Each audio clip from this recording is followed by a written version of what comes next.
demain commence le grand débat. À Lyon, comment ça va s'organiser? Est-ce que d'abord vous y êtes favorable?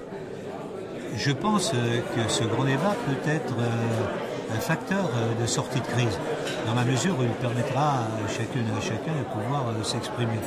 Alors évidemment, à Lyon, nous le ferons dans les arrondissements, mais nous le ferons peut-être, sans doute même, de manière centralisée, de la même façon que nous avons organisé un grand débat sur les rythmes scolaires, que nous l'avons organisé sur le plan climat-énergie, avec des applications Internet qui permettent aussi au plus grand nombre de pouvoir s'exprimer et de faire remonter leurs préoccupations.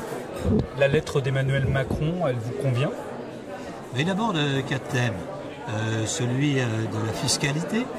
Et donc à Lyon, vous savez que nous sommes la ville où les impôts sont les plus bas de France, sur le foncier par exemple. Il aborde ensuite le problème de la justice sociale.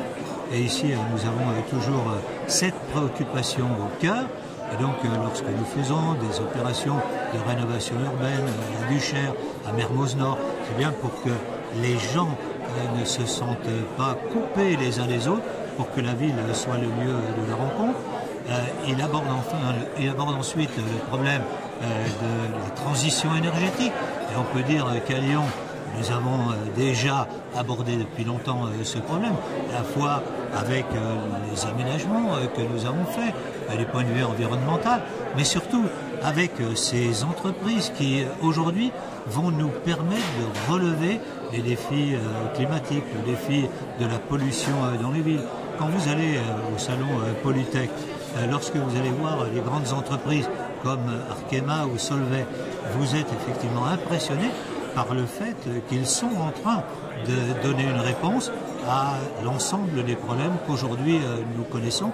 Et donc je pense que oui, c'est des sujets importants et qu'il faut pouvoir les aborder. Quant à la question démocratique, je viens de vous en parler.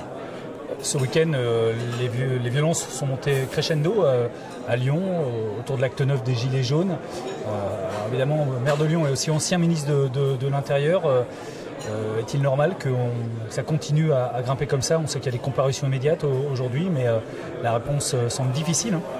Si vous voulez, ce n'est pas Lyon qui a connu le plus de violences urbaines.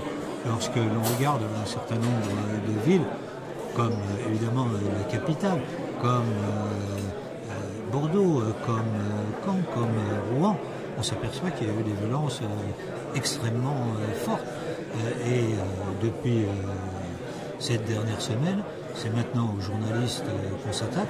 Et on a vu le journaliste de LCI être sauvagement agressé.